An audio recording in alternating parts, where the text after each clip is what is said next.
और इतनी बड़ी जनसंख्या वाले लोग राज्यों में अपनी सरकार, निजी सरकार अपनी नहीं बना पा रहे हैं और न केंद्र में अपनी सरकार बना पा रहे हैं, तो अभी लोकतंत्र है, अभी लोकतंत्र के समय में वोट डालने का अधिकार हमें और आपको है। अभी अगर हम सरकार नहीं बना पा रहे हैं तो कब सरकार बना पाएंगे? जरा आप लोगों को इस बात का अंदाजा है? इस बात का अंदाजा आप लोगों को होना चाहिए कि अभी हमारे और आपके लिए कितना जो है कैसे कैसे कानून और विधेयक पास हो चुके हैं। सीए और एनआरसी जैसा कानून पास हो चुका है। सांसद जी को अच्छी तरह से मालूम है इस बारे में। सीए और एनआरसी के कानून में क्या प्रावधान है आपको मालूम है।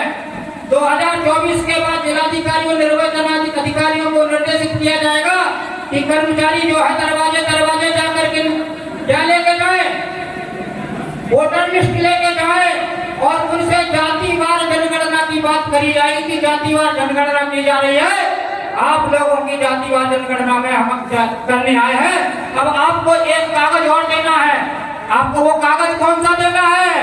मूल निवासी होने के प्रमाण पत्र का कागज देना है। आपने कहा नहीं है हमारे पास। जो आएंगे कर्मचारी लिस्ट लेकर के, वो वोटर लिस्ट में आपके नाम के आगे डी लिख देंगे। क्या लिख देंगे? डी लिख देंगे। डी का मतलब क्या है? करना है वोटर लिस्ट से इस व्यक्ति का नाम डिलीट कर देना है, हटा देना है। आपके वोट डालने का अधिकार खत्म होगा कि नहीं होगा? होगा कि नहीं होगा? होगा। होगा।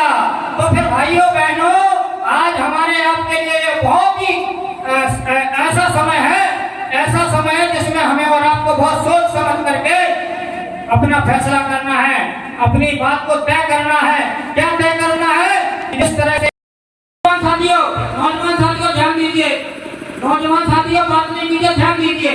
जिस समय जब देश आजाद हो रहा था तो ब्रिटिश गवर्नर के साथ समझौते होते थे, सेटलमेंट की सभाएं होती थी और उन सेटलमेंट की सभाओं में बाबा साहब भीमराव अंबेडकर हमारी आपकी बात को रखने के लिए वहाँ शामिल होने के लिए जाते थे।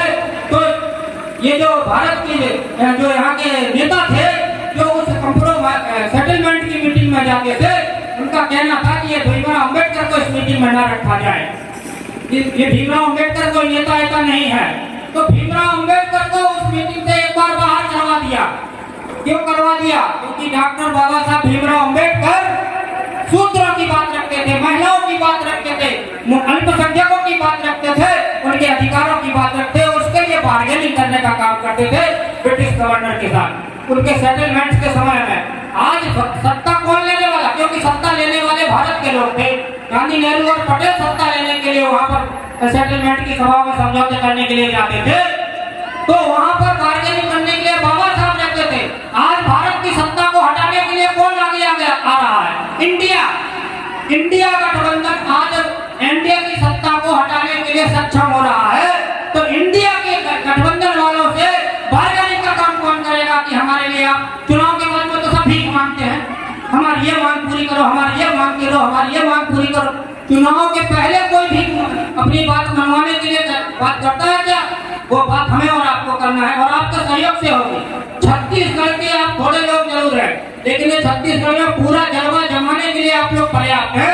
छत्तीसगढ़ के लोगों को, मध्य प्रदेश, राजस्थान, असम, बिहार, हर पूरे सभी राज्यों के लोगों को हम बार्गेनिंग करने का काम हमारे माननीय सांसद जी शरणिया साहब करेंगे कि इंडिया गठबंधन वालों, आईडीए गठबंधन के लोगों को भी आपको सीट हमारे लिए दीजिए।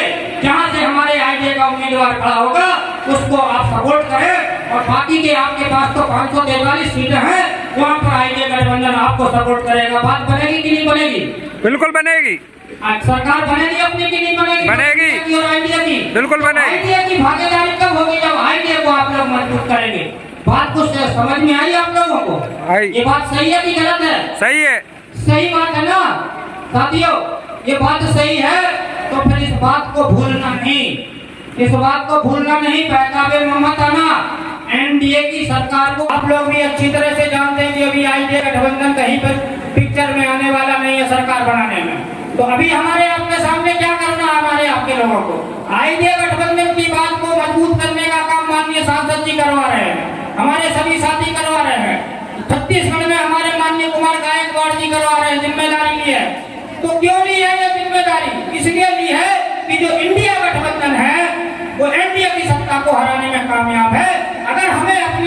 कुछ भागीदारी चाहिए, हमें कुछ बार्गेनिंग करना है। तो हम बार्गेनिंग कब कर पाएंगे इंडिया गवर्नमेंट वालों, इंडिया वालों से? इंडिया वाले हमारे माननीय सांसद जी की बात को कब तवज्जो देंगे? जब हम लोग इंडिया गठबंधन, आईए गठबंधन को इंडिया गठबंधन वालों के सामने मजबूती के साथ प्रस्तुत करेंगे और माननीय सरैया साहब के हाथों को मजबूत करने की आवाज लगाएंगे। तो बोलिए साथियों, हमें और आपको नारों के साथ आना है कि नॉन जनरल के फेमस पार्टी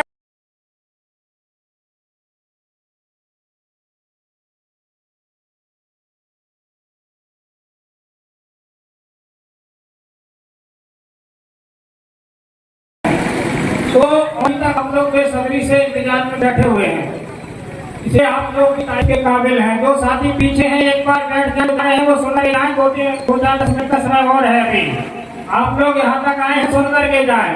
तो साथियों, अभी तो आप लोगों ने हमारे माननीय राष्ट्रीय सोशल समाज पार्टी राष्ट्रीय अध्यक्ष माननीय धनगर सिंह साहब सिंह धनगर भैया जी की बातों को सुना। उससे पहले माननीय गायक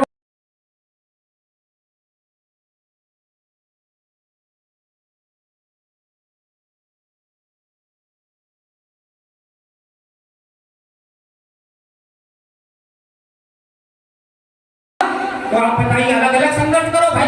तुम बड़े बड़े नेता बन करके बहुजन समाज के साथ गद्दारी कर रहे हो, ये कौन सा भला काम कर रहे हो? आपको जो है अपने बहुजनों की सरकार बनाने के लिए बहुजनों का गठबंधन पहले ही बना लेना चाहिए था। हमारे बहुजन समाज की पार्टी वालों को अपना गठबंधन पहले ही बना लेना चाहिए था, नहीं बनाया। तो इसके लिए हम लोग ये आह्वान कर रहे हैं, उनसे अपील कर रहे हैं, ये मांग कर रहे हैं कि भाई आप लोग आईडीए गठबंधन में इकट्ठे होकर चुनाव लो। अभी आईडीए में इकट्ठे नहीं हो रहे हो, कोई बात नहीं, विचार